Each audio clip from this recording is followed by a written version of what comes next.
Lo titulé Cambia tu foco. Y vamos a ahondar un poquito en qué significa cambiar el foco, ¿cierto? Y obviamente vamos a empezar diciendo que hay veces en la vida en la que necesitamos cambiar de perspectiva, ¿ya? Porque si no nos movemos de un punto en el que estamos observando, puede que nos quedemos con una visión parcial y errada de algo, ¿cierto? Por ejemplo, cuando alguna vez ustedes han estado navegando por internet, Facebook o Instagram, y aparecen esas imágenes que si tú las miras de frente son algo y si tú las das vueltas son otra cosa. No sé si alguna vez les ha parecido, pero hay ciertos tipos de imágenes que juegan esos efectos visuales que si tú las miras desde una perspectiva son una cosa y si tú las miras de otra perspectiva son otra cosa. Y esto se usa mucho para poder entender de que a veces tenemos una visión limitada de las cosas. Y hay un cuento antiguo que nosotros en mi carrera nos pasaban mucho para hablar de estas cosas. Y era el cuento era el elefante y los 6 ciegos, ¿ya? Se los voy a contar rápidamente. Había un rey en el oriente que tenía muchos animales y quería conocer al elefante, no sabía cómo eran los elefantes, entonces mandó a 6 sabios que tenían. Estos sabios eran muy viejitos ya y no veían. Entonces estos 6 sabios que conocían de todo encontraron el elefante y estos sabios lo que hacían es que tocaban todo lo que ellos querían ver, ¿cierto? Porque no tenían visión. Entonces estos 6 sabios fueron y tocaron al elefante y uno tocó la pierna del elefante y dijo: el elefante es como un árbol. Y otro tocó la cola del elefante y dijo: el elefante es como una cuerda. Y otro tocó la trompa y dijo: no, es como una serpiente. Otro tocó el lomo del elefante y dijo: no, es como una muralla. El otro tocó la oreja del elefante y dijo: no, el elefante es como un abanico. Entonces cada uno tenía una visión distinta, un pensamiento distinto de cómo era el elefante a partir de lo que ellos habían tocado. Entonces luego la moraleja de esta historia es que muchas veces nosotros nos enfocamos en una parte de la situación y no en el todo, ¿cierto? Y esto es lo que nos pasa a nosotros como humanos, que creemos que a partir de lo que nosotros podemos ver o percibir nos armamos un todo y olvidamos de que nuestra visión humana es limitada. Entonces, como humanos tenemos una visión limitada de la vida. Nos enfocamos en una cosa y creemos que todo es así, pero se nos olvida, ¿cierto?, que tenemos un Dios que su mirada es mucho más amplia, que ve el panorama completo y que muchas veces nosotros estamos equivocados en nuestro pensamiento a causa de esta limitación. O sea, toco la pata del elefante y creo que el elefante, eso es el elefante. Pero hay un todo que quizás no podemos ver. Dios conoce nuestro pasado, nuestro presente, nuestro futuro. Él conoce las cosas que están ocultas, las cosas que están en el corazón, las que no les has dicho a nadie. Dios es capaz de ver el panorama completo. ¿Ok? Eso es importante entenderlo. Nosotros no. A nosotros se nos olvidan cosas de nuestro propio pasado. Nosotros no conocemos el futuro. Nosotros no sabemos qué está pensando la persona que tenemos a nuestro lado. No sabemos si nos han mentido. Hay muchas cosas que desconocemos. Entonces es muy peligroso que nosotros como humanos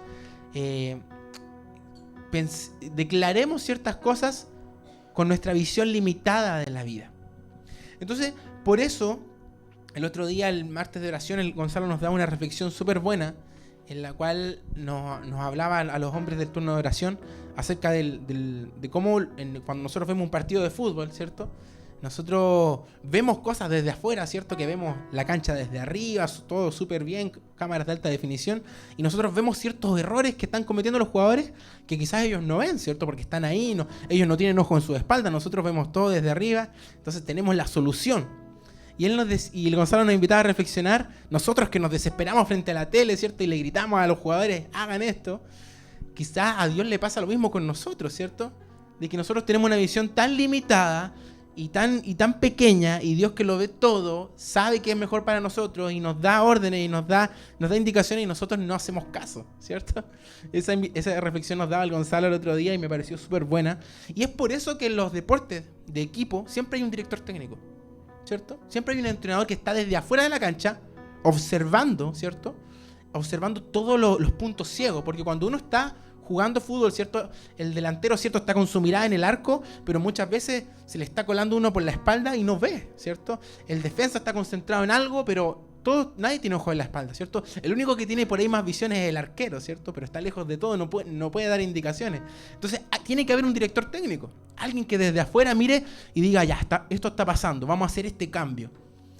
Es necesario siempre en la vida que alguien con una mirada más amplia desde afuera pueda darnos indicaciones. ¿Y quién mejor que nuestro director técnico sea Dios, que lo ve todo, que no se le escapa ni una, ¿cierto? No como nosotros, que se nos escapan todas, ¿cierto?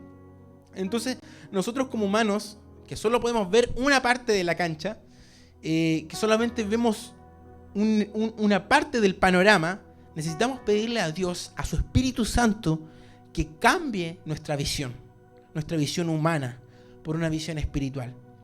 Y vamos a ir a un pasaje que ya hemos leído varias veces, y quizás ya muchos lo conocen, que habla sobre este cambio de visión. Y está en 2 de Reyes 6:17. Anótenlo por ahí, lo leen en sus casas, la historia completa. Y es la famosa historia de Eliseo con su criado. Voy a leer lo que dice 2 de Reyes 6:17. Entonces Eliseo oró: «Oh Señor, abre los ojos de este joven para que vea». Así que el Señor abrió los ojos del joven, y cuando levantó la vista, vio que la montaña alrededor de Eliseo estaba llena de caballos y carros de fuego. ¿Cierto? Entramos en contexto. Eliseo junto a su criado estaban en una ciudad que estaba sitiada, que estaba rodeada por el enemigo. Querían destruirlos, querían atacarlos. Y el joven, ayudante de Eliseo, tenía miedo. Le decía: mire, profeta, mire, estamos rodeados, nos van a matar. Entonces Eliseo, que estaba súper tranquilo, le dice: tranquilo, son malos que están con nosotros. Y el criado decía: pero ¿dónde? Si yo veo solo enemigos. Entonces Eliseo oró y dijo: Señor, ábrele los ojos a este joven para que vea. Y entonces dice que Dios le abrió los ojos y él pudo ver que ángeles estaban alrededor, dice, caballos y carros de fuego estaban alrededor protegiéndolos. Esta es una pequeña muestra que nos da la Biblia de que hay dos visiones, ¿cierto? Hay una visión humana con la que nosotros podemos ver, ¿cierto? Vemos lo material, lo que está ante nuestros ojos, pero hay una visión que es espiritual y que ve lo que está oculto, aquello que nosotros no percibimos, aquello que nosotros no vemos, porque estamos demasiado concentrados quizás en las cosas materiales. Entonces, hay una visión que es del espíritu, que es sobrenatural, que es de Dios. Y nosotros muchas veces estamos viviendo igual que este joven, que está viendo solamente al enemigo, que está viendo solamente los problemas, las dificultades, las carencias, y no somos capaces de abrir nuestros ojos cuando llegan los momentos difíciles. Solamente vemos las deudas, solamente vemos la enfermedad, el diagnóstico, solo vemos la cesantía, etc. Solo vemos el problema, pero no lo que hay detrás. Y es muy importante que nosotros nos hagamos esta pregunta en nuestro diario vivir. Y la pregunta es la siguiente: ¿qué hay detrás de esto que me toca vivir? ¿Qué tiene Dios preparado para mí en medio de esto? En medio de esta ruptura amorosa que me tocó vivir, en medio de este despido injustificado, en medio de esta traición, ¿hay algo que no estoy viendo? ¿Hay algo que no estoy viendo? Porque muchas veces nos toca vivir estas cosas, como dije, rupturas amorosas, despidos injusticados, traiciones, cosas difíciles, diagnósticos adversos. Y lo primero que sale de nuestra boca o nuestra mente es que el enemigo me está atacando, o Dios me está castigando por algún pecado. Es lo primero que pensamos muchas veces en nuestro pensamiento religioso. Y responsabilizamos al diablo o a Dios de nuestra situación. Y nos quejamos, nos resentimos o nos volvemos víctimas, ¿cierto? Empezamos con ese victimismo porque nos falta visión. Nos falta visión. Solamente estamos viendo el problema, lo malo. Y no somos conscientes de que quizás esta situación triste, esta situación difícil, amarga, que nos está tocando vivir, nos llevará hacia una bendición. Y eso tenemos que pensar. Y yo siempre traigo a colación el ejemplo, ¿cierto?, de José, ¿cierto?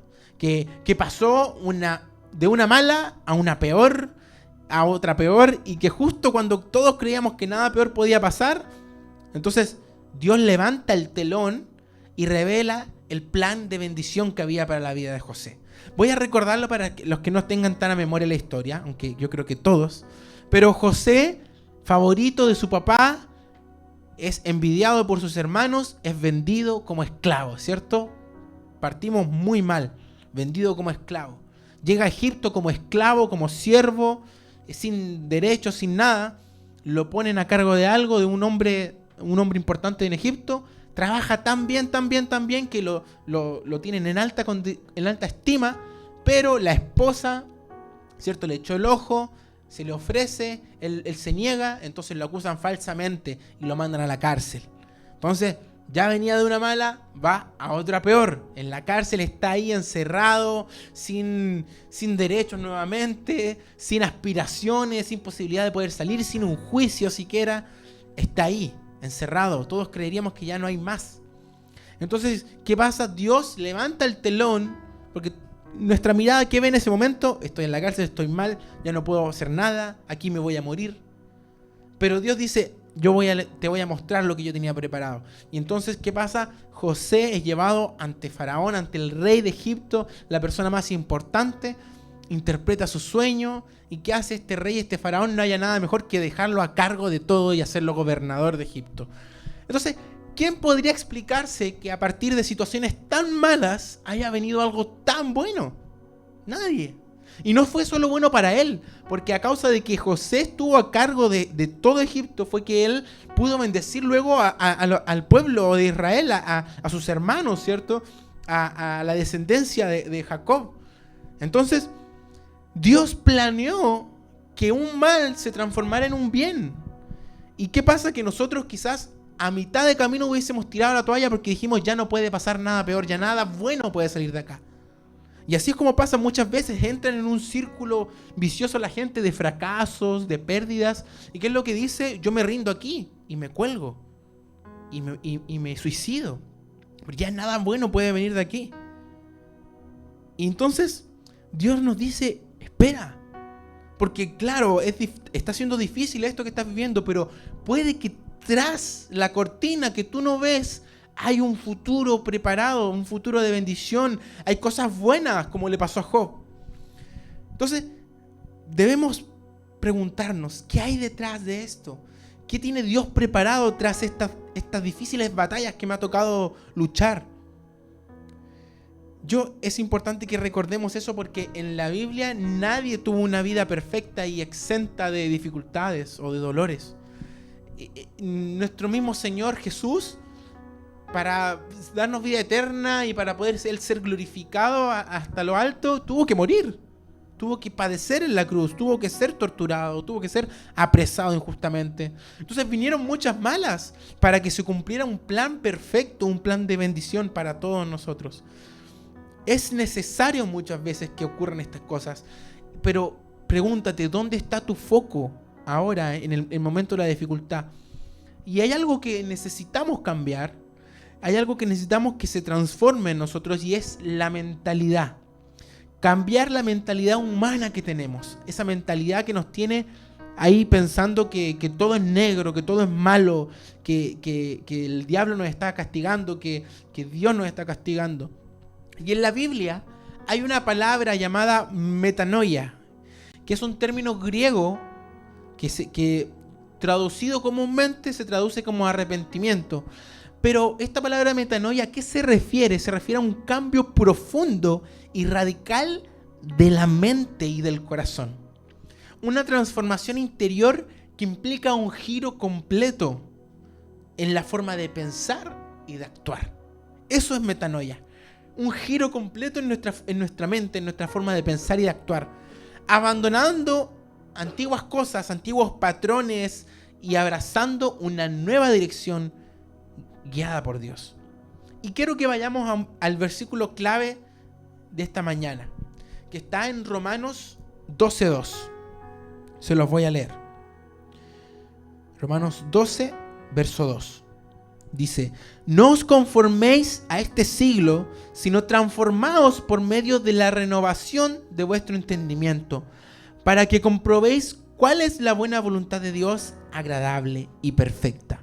Voy a leer otra versión que tengo aquí. Dice: no os adaptéis a este mundo, sino transformaos mediante la renovación de vuestra mente, para que comprobéis cuál es la voluntad de Dios, buena, agradable y perfecta.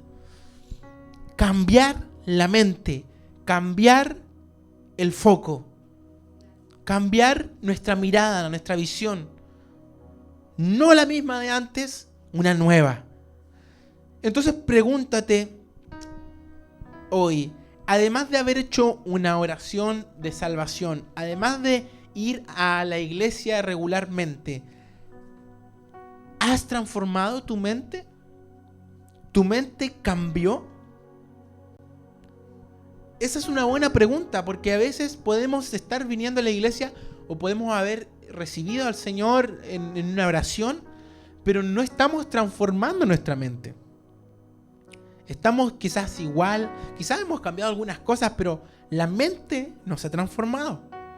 Y quiero a continuación nombrarte 4 cosas que demuestran un cambio de mentalidad, que demuestran un verdadero cambio, un metanoia, como estábamos hablando. Y la primera cosa que voy a nombrarte hoy día es que cambian tus prioridades, ¿cierto? Cambian tus prioridades. Y para eso vamos a irnos a Lucas, capítulo 12, del 29 al 31. Número 1, cambia tus prioridades. Ahí los que están tomando apuntes. Lucas 12, del 29 al 31, dice: vosotros pues no busquéis qué habéis de comer ni qué habéis de beber, y no estéis preocupados, porque los pueblos del mundo buscan ansiosamente todas estas cosas. Pero vuestro Padre sabe que necesitáis estas cosas, mas buscad primeramente su reino y estas cosas serán añadidas. ¿Qué nos está diciendo aquí? No te preocupes por lo que vas a comer, por lo que vas a vestir, por las cosas que necesitas. Tu Padre ya sabe qué es lo que necesitas. Busca primero mi reino y las demás cosas serán añadidas. Y aquí hay otra cosa importante, dice, porque los pueblos del mundo buscan ansiosamente estas cosas. Y esto puede aplicar perfectamente a lo que estamos viviendo. Puede que a causa de lo que está ocurriendo en otros países, a nosotros nos venga la ansiedad. Y el otro día conversaba con la Bárbara y decíamos, lo primero que pensamos, la benzina se va a disparar ahora. Conflicto en Medio Oriente, petróleo, típico, la benzina sube. Empieza a subir todo. Todo empieza a subir porque si la benzina sube, suben los costos de todo. Y empezamos a pensar, estábamos hablando de eso y de repente como que yo dije, hey, ¿para qué nos estamos preocupando de esto? ¿Para qué estamos poniendo nuestro foco en las cosas que van a pasar y los problemas que van a venir, los aumentos de los costos, la inflación, la guerra? Más bien deberíamos preocuparnos de otras cosas. Y ahí es que conversábamos y decíamos, la venida de Cristo está cerca, eso es lo que nos tiene que preocupar. Si algo te va a preocupar de este conflicto en Medio Oriente es que la venida de Cristo se acerca y nosotros tenemos que hacer nuestro trabajo de predicar, de hablarle a la gente que no ha conocido a nuestro Señor. Eso es buscar primeramente el reino y las demás cosas serán añadidas porque Dios sabe qué es lo que necesitas. Lucas capítulo 12, verso 34, en el mismo capítulo, un poquito más adelante, dice: porque donde esté vuestro tesoro, también allí estará vuestro corazón. Entonces, eso demuestra que no hemos cambiado nuestra mente. Si nuestro tesoro está en las cosas materiales, en las cosas que necesitamos, necesidades básicas, lo que sea, en nuestro trabajo, si nuestro tesoro está ahí, ahí está nuestro corazón. Entonces, no hemos cambiado todavía nuestra mente. Si lo primero que pensamos al despertar en la mañana es en las cosas de trabajo, como veíamos el ayuno de hombre, despertamos respondiendo correos de trabajo, despertamos pensando, hoy día tengo que juntarme con este cliente, hacer esto. Si lo primero que pensamos es eso, quiere decir que ahí están nuestras prioridades, ahí está nuestro corazón. Quizás falta ahí un cambio, un metanoia, que sea que lo primero que pensamos en la mañana, como decía el pastor Billy Graham el otro día, sea entregarle mi vida a Dios primero en la mañana, que sea lo primero que hagamos, buscarlo a Él. Y luego las demás cosas serán añadidas, dice la palabra. Entonces, si queremos cambiar nuestra mente, debemos obligarnos, escúcheme bien, obligarnos a cambiar nuestro listado de prioridades. Cuando uno observa los testimonios de los grandes deportistas o artistas que se han convertido, que aprovecho de decir que hoy en día más que nunca se están convirtiendo en futbolistas, deportistas, artistas, cantantes, se están convirtiendo, están conociendo, y eso es otro indicador grande de que la venida de Cristo está cerca. Cuando los entrevistan, ¿cierto? Y uno puede ver, observar la vida de estas personas. La mayoría en sus principios, ¿cuáles eran? Los entrevistaban cuando eran niños de 15, ¿cuál es tu sueño? Decían, no, ganar un mundial, o ganar la Champions, o jugar en tal equipo, o poder, no sé, poder lograr ser el mejor, ganar dinero, comprarle una casa a mi mamá. Las típicas cosas que dicen los futbolistas cuando están recién empezando, los artistas cuando están en sus inicios. Y ha pasado mucho que estos personas que querían, que lo único que querían era ser los mejores, ser los número uno, tener fama, dinero, después de que conocen a Jesús, todo eso pasa a un segundo plano y cambian sus prioridades. Y tenemos varios ejemplos, como por ejemplo, ya de aquí de nuestro país, Matías Fernández. Yo creo que todos cuando veíamos jugar a Matías Fernández pensamos que iba a ser un fuera de serie, el mejor del mundo. De hecho, en su principio él fue escogido mejor de América, ¿cierto? Y todos decíamos, wow, este chico va a ser impresionante. ¿Y qué pasó? Que hubo un momento en su vida en que su carrera como que se estancó. Y todos dicen, oh, él podría haber sido mucho más. Y cuando lo entrevistan hoy y le preguntan a él, oye, ¿tú crees que podrías haber hecho más? Y él como que dice, la verdad es que a mí no me interesa. Siento que si llegué hasta aquí es porque hasta aquí Dios quería que llegara. Y para mí mi mayor tesoro y mi mayor triunfo, logro, es haber conocido a Jesús.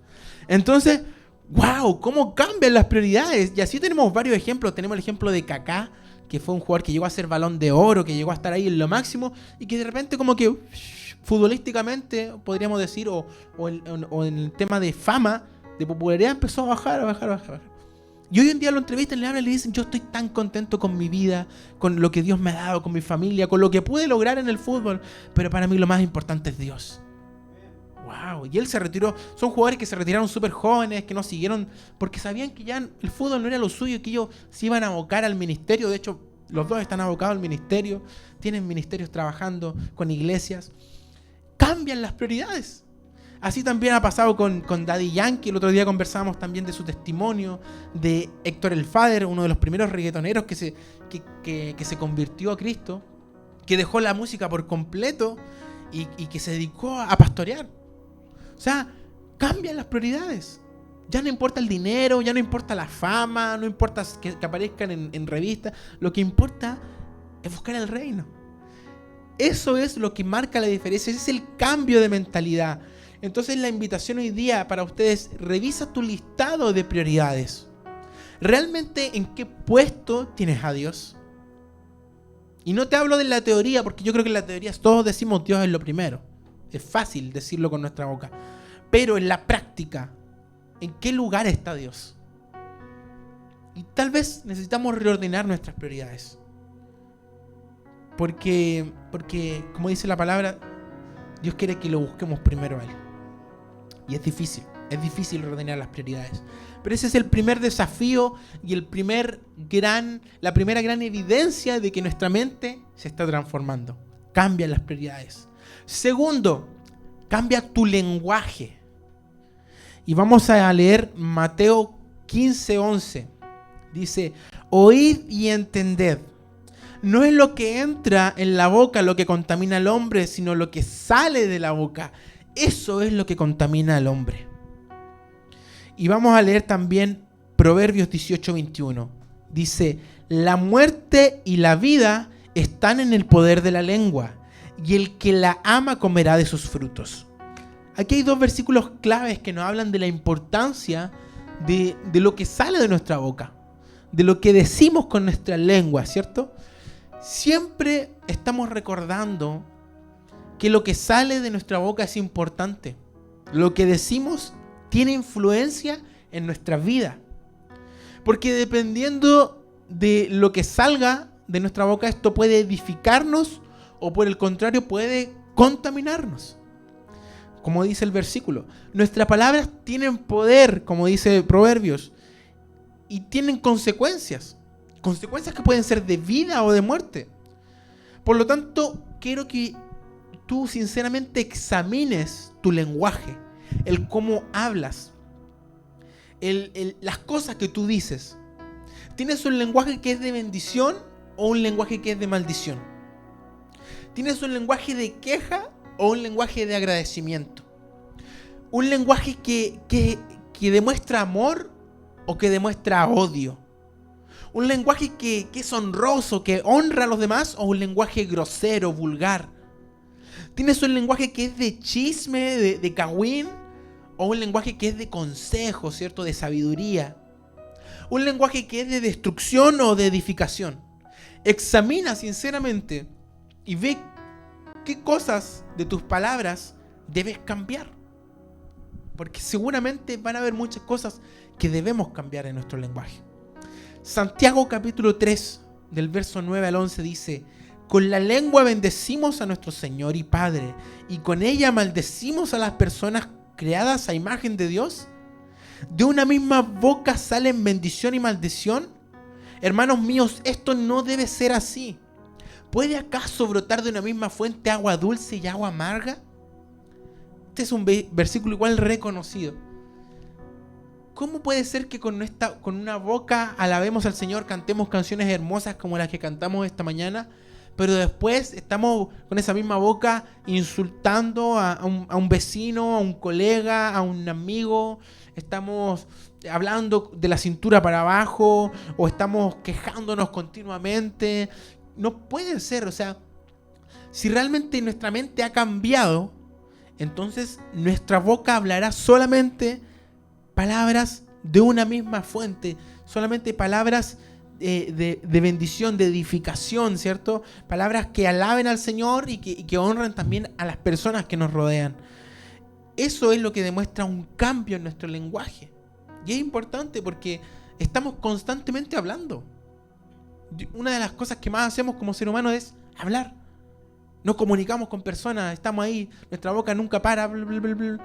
Entonces, lo que tú dices, lo que sale de tu boca, dice mucho de lo que eres como persona. Como dice la palabra, de la abundancia del corazón, ¿cierto? Habla la boca. Entonces, este es otro punto importante que debemos tener ahí. ¿Qué estoy diciendo? ¿Cuáles son mis palabras? Quizás siempre es un lenguaje negativista, pesimista, de queja. O quizás siempre son palabras ociosas. Todo lo que hablo son cosas ociosas nomás. Nada que edifique. En ningún momento mis palabras están llevando a la gente a la reflexión, al arrepentimiento, al acercarse a Cristo. Hablo muchas cosas, pero nada de provecho para el reino. Esto también es importante, porque quizás no soy grosero, quizás no soy una mala persona, no digo cosas negativas, no insulto a nadie, pero mis palabras son ociosas. Estoy todo el día quizás echando la talla y que bien, pero no ninguna palabra de edificación. Eso también tiene que cambiar cuando cambia nuestra mente. Punto 3. Cambia tus hábitos. Y vamos a partir con Colosenses 3:23, que dice: y todo lo que hagáis, hacedlo de corazón, como para el Señor y no para los hombres. Todas las cosas me son lícitas, mas no todas me convienen. Todas las cosas me son lícitas, mas yo no me dejaré dominar por ninguna. 1 Corintios 6:12. Aquí hay dos versículos claves que nos hablan de lo que hacemos, de nuestros hábitos. Primero, tus hábitos, examínalos. Lo que tú haces, hasta los más pequeños, examínalos. Y cotéjalo con Colosenses 3:23. ¿Tus hábitos honran a Dios?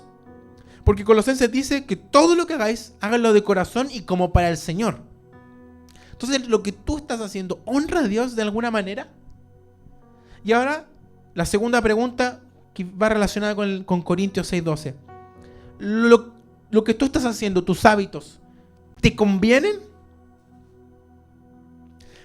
¿Te está dominando alguno de estos hábitos? Porque ¿qué dice Corintio? Todo me es lícito, mas no todo me conviene. Todo me es lícito, pero no me dejo dominar por ninguna cosa. Entonces, pregúntate estas cosas. Lo que yo hago, mis hábitos. Por ejemplo, más de alguna vez se forman debates con respecto a las cosas que los cristianos pueden o no pueden hacer. Y este versículo siempre sale a colación, ¿cierto? Todo me es lícito, pero no todo me conviene.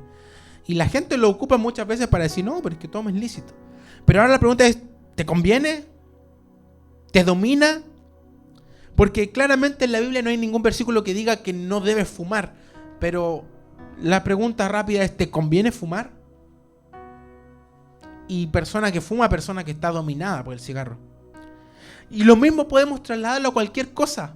A la comida, ¿cierto? Como nuestra pastora siempre nos lleva a reflexionar. Lo que entra también por nuestra boca. Y si bien, como leímos anteriormente, no es lo que contamina a nuestra alma lo que entra por nuestra boca, pero pregúntate, ¿te conviene muchas veces comerte eso que tú sabes que te está haciendo mal? Que tú sabes que te está haciendo daño, que te está enfermando. ¿O te domina esto? Y yo esto soy súper enfático porque yo me he dado cuenta haciendo esta predicación y hace harto tiempo hago un análisis de mis hábitos y me doy cuenta que la comida, sobre todo el dulce, es algo que a mí me domina muchas veces. Me domina. Como que estoy así ya, estoy en un tiempo que no estoy haciendo nada, tiempo muerto, esperando un taller que tengo que hacer del colegio o del trabajo, y ya, voy a comprarme algo dulce. Porque me está dominando. Entonces, hay tantos hábitos que tenemos. Comer, ver, escuchar determinadas cosas, ver ciertas series, películas, escuchar determinada música, frecuentar determinados lugares, a determinadas personas. Estos hábitos, pregúntate, ¿honran a Dios primero? Segundo, ¿te convienen? Tercero, ¿te están dominando? Ojo, porque puede que estés siendo dominado por algunos de tus hábitos. O que algunos de estos hábitos no te convengan a tu salud, a tu alma, a tu espíritu, a tu corazón. Porque hay hábitos que nos alejan de Dios. Hay cosas que nos alejan de Dios. Yo cuando era más chico me daba cuenta, cuando escuchaba música que a mí me gustaba, ustedes saben, me gusta la música urbana, el rap. Y cuando escuchaba rap que no era cristiano, y las letras me alejaban de Dios, como que mi alma se ponía de otra forma, mi estado de ánimo cambiaba, me enrabiaba, me alejaban de la comunión con Dios. Entonces, revisa, hay hábitos que te van a alejar sí o sí de Dios. Porque no lo honran a Él, porque no te desconectan directamente de Él. Entonces no te conviene, obviamente. Y ese hábito te va a buscar dominar. Porque todo lo que le complace a nuestra carne, en algún momento nos va a dominar. Porque la carne es de costumbre. La carne le gusta estar siempre dopada, por así decirlo. Le gusta estar siempre complacida. Entonces nosotros no podemos permitir que nuestros hábitos que agradan a la carne, nos dominen. Al contrario, busquemos los hábitos espirituales, busquemos el orar, el leer la Biblia, el hablar de cosas espirituales con nuestra gente que nos rodea, porque eso es lo que realmente nos va a edificar y nos va a ayudar. Es difícil, sí, porque ningún hábito que no le agrade a la carne nos va a ser fácil de hacer, ¿cierto?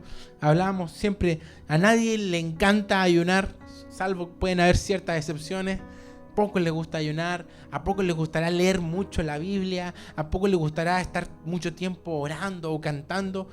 Quizás son gustos escasos, pero debemos esforzarnos. Ahí viene el cambio de mente. Y yo creo que poco a poco, cuando vamos transformando nuestra mente, uno le agarra el gustito. Y yo siempre pongo el ejemplo. Nosotros antes, en mi casa, nunca fuimos de comer tanta ensalada. O sea, siempre había un tomatito y lechuga y paramos de contar. Y cuando mi mamá empezó a hacer este cambio de salud, ¿cierto? De hábito, y mi mamá empezó a hacer miles de ensaladas y mezcla de miles de verduras, y al principio fue difícil, pero hoy en día, yo por lo menos en mi casa con mi esposa, nos encanta comer ensalada, nos encanta, de hecho de repente almorzamos solo ensalada. Entonces es un gusto adquirido, ¿cierto? Un gusto que tú lo vas como, ya, al principio es difícil, sí, pero con el hábito y te vas a acostumbrar. Lo mismo, hermano, es con la oración, con la lectura de la palabra, con el ayuno. Si tú no lo practicas y le haces el quite siempre, jamás le vas a agarrar ese gustito y jamás vas a transformar tu mente. Amén. Entonces necesitamos forzar a nuestra carne a cambiar los hábitos. No va a haber ningún adicto al cigarro, al alcohol, a las drogas, que deje eso sin forzarse y sin reemplazar aquellos viejos hábitos con nuevos hábitos. Porque a veces, claro, queremos dejar algo, pero ¿qué es lo que...? No. Y me quedo como que voy a dejar todo. Pero si no empiezo a hacer cosas nuevas que tomen ese lugar, nos vamos a volver locos. Y se lo dice alguien que consumió cosas en el pasado. Entonces, es necesario que los viejos hábitos sean reemplazados por nuevos hábitos. Cosas nuevas. El que antes tomaba, va a tener que dejar de tomar y va a tener que empezar a orar. O no solamente orar, ¿cierto? Ayunar, leer la palabra, hacer ejercicio, a alimentarse sano, a hacer cosas que edifiquen tu vida. Amén. Eso viene acompañado de un cambio de mente. Y el punto número 4 y último que quiero que veamos es cambia. Vamos a hacer un pequeño repaso. Cambiaba lo primero, ¿cierto? Nuestras prioridades. Luego, nuestro lenguaje. Luego, nuestros hábitos. Y vamos a finalizar con cambia tu carácter. Que es, para mí el carácter es como un cúmulo de todo lo que mencionamos anteriormente. Y vamos a leer Romanos, capítulo 5, del 3 del 3, solamente el 3 vamos a leer. Dice, y no solo esto, sino que también nos gloriamos en las tribulaciones, sabiendo que éstas producen paciencia, y la paciencia, carácter probado, y el carácter probado, esperanza. Este versículo nos habla de lo que hablábamos en un principio. Nos gloriamos en las tribulaciones, en los momentos difíciles. ¿Por qué? Porque eso produce algo en nosotros. Aquí dice que produce paciencia, y la paciencia es un carácter probado. Y eso produce esperanza. Esa fue la clave de José. Fue probado en tribulaciones, esclavo, preso. ¿Y qué produjo en él? Paciencia.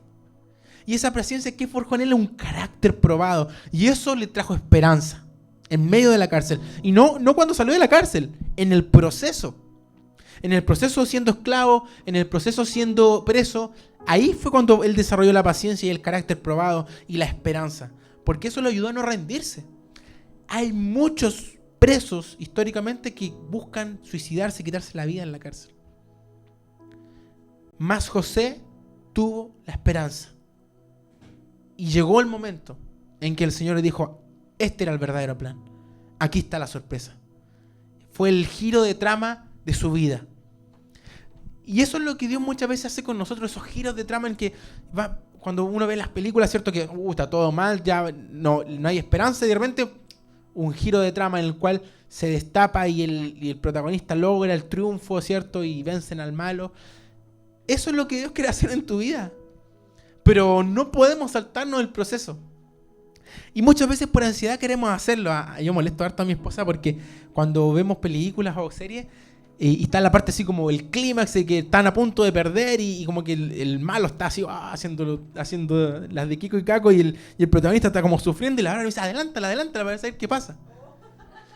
Yo le digo, no, pero veamos, hay que bancarse en la parte donde se ríe el malo y a uno como que le da rabia, ¿cierto? Y uno le da eso como esa desesperación. Claro que quizás instintivamente el ser humano quiere saltarse lo malo y saber, hoy ¿qué va a pasar? Sepamos si es que va a estar bien, si es que va a estar vivo, si es que lo logra al final. Porque es tanto quizás nuestro miedo al fracaso, al que nos va a pasar, al que qué va a pasar, al que quiero saber, quiero tener el control. Y nos queremos saltar las tribulaciones. Pero aquí nos dice Romano, nos gloriamos en las tribulaciones. Porque esa tribulación nos trae paciencia. O sea, chao ansiedad. Esa paciencia trae un carácter probado. O sea, chao un carácter temeroso, un carácter, ¿cierto? Miedoso, un carácter cobarde.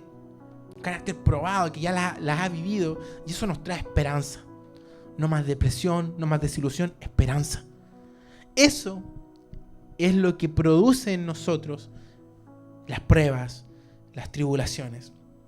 Y eso forja nuestro carácter, forja nuestra manera de ver la vida, que no es humana, como dijimos al principio. No es ese foco en los problemas, en ay, qué pobrecito lo que me está pasando, miren todo lo que está pasando, hoy pensamiento de víctima, oren por mí, que necesito. Y está bien, todos podemos pedirle a los hermanos que oren por nosotros, pero como leíamos, recibíamos palabra el otro día de Dante Gebel, también hay momentos en que tenemos que ir a guerrear. Y eso es lo que es un carácter del cristiano. Y Dante Gebel nos compartía, la palabra muchas veces describe a Dios como guerrero. Dios guerrero, Dios de los ejércitos, Dios hombre de guerra, dice. Entonces, cuando nos habla de eso, y nosotros estamos hechos imagen y semejanza de Dios, por lo tanto, si nuestro Dios es guerrero, nosotros también. Y en momentos difíciles, claro que podemos pedirle ayuda a nuestros hermanos, a nuestra congregación, que oren por nosotros, pero al mismo tiempo nos tenemos que levantar nosotros y ponernos en la brecha por nosotros, por nuestra esposa, por nuestros hijos, por la gente que queremos, por este problema que me está sucediendo. Yo solito también me paro a las 4, 3, 5 de la mañana y oro y clamo y ayuno y le pido al Señor que me fortalezca en la prueba y soy fortalecido, mi carácter es transformado. Mi carácter es transformado al carácter de Cristo, no al mío. ¿Cierto? Somos transformados por medio del Espíritu Santo nuestro carácter, ¿cierto? A ese fruto del Espíritu que tiene gozo, que tiene paz, que tiene paciencia. Todo lo que trae el fruto del Espíritu. Necesitamos imperiosamente que cambie también nuestro carácter, porque a veces estamos ahí arrastrando los pies, estamos ahí deprimidos, estamos ahí timoratos, estamos ahí, ¿cierto?, víctimas de todo lo que nos sucede. Pero, ¿qué nos dice la palabra? Que avanzamos, como dice el versículo, ¿cierto? Perseguidos, no desamparados, ¿cierto? Derribados, no destruidos. Eso tenemos que traerlo a nuestra mente. Ese es el cambio. La mente que tenía Pablo es tan admirable, ¿cierto? Cuando escuchamos estos versículos que dicen, estoy perseguido, pero no desamparado. Y esa es la visión completa, porque ¿qué veríamos nosotros en el momento? Me están persiguiendo, estoy perseguido. Pero la visión de Dios que dice, está perseguido, pero no desamparado. Me derribaron y me quedo ahí. Derribado, pero no destruido. Esa es la visión completa. Eso es el carácter que tenía Pablo y la visión que él tenía de la vida es la que tenemos que tener nosotros cuando él dice, yo sé vivir con escasez y sé vivir también con abundancia. Cuando Pablo dice todas esas cosas, tenemos que pensar, ese es el carácter, esa es la mentalidad que debemos tener nosotros. Esa mentalidad que dice, para mí, el vivir es Cristo y el morir es ganancia. Esa es la mentalidad que tenemos que aspirar a tener. Esa es la mentalidad que decía, para mí, las cosas que tengo, que podría tener en este mundo, yo las estimo como basura, con fin de alcanzar a Cristo. Esa es la mentalidad que debemos aspirar a tener. Ese es el carácter que el Señor quiere que forjemos. Entonces, esa es la invitación hoy, hermanos. Que haya un metanoia, que haya un cambio en nuestra mente y en nuestro corazón. De que dejemos los antiguos hábitos, la antigua forma de hablar, nuestro antiguo listado de prioridades, nuestro antiguo carácter. Todo eso, chao. Y lo transformamos. Como decía el versículo que leímos al principio, que lo voy a volver a leer en la versión que tengo aquí, sí. Porque realmente debemos acuñar los versículos, hermanos. La palabra no está aquí solamente para ser leída, sino para ser atesorada, para ser meditada, para utilizarlo como un emblema. Y dice, no se adapten a este mundo, sino que transformados mediante la renovación de vuestra mente, para que comprueben la voluntad de Dios, que es buena, agradable y perfecta. Eso es. No nos adaptamos a este mundo, nos transformamos. Transformamos nuestra mente. Y confiamos en la visión completa que tiene Dios, ¿cierto? No la limitada de nosotros, que ve solo una parte, sino la de Dios que ve todo y que dice que su voluntad es buena, agradable y perfecta. Confía, Confía en aquel que lo ve todo. Confía en aquel que conoce lo que está oculto, lo que nosotros no vemos. Confiemos en Él. Confiemos en Él. Así que esa es la invitación a que podamos hoy día. Llévense estos versículos para la casa, medítenlos y dile: Señor, yo quiero transformar mi mente. Quiero cambiar estas 4 cosas. Y quizás hay muchas más que debemos cambiar. Este fue un breve resumen de lo que debe cambiar cuando cambiamos nuestra mente. Amén. Vamos a orar. Señor, te amo.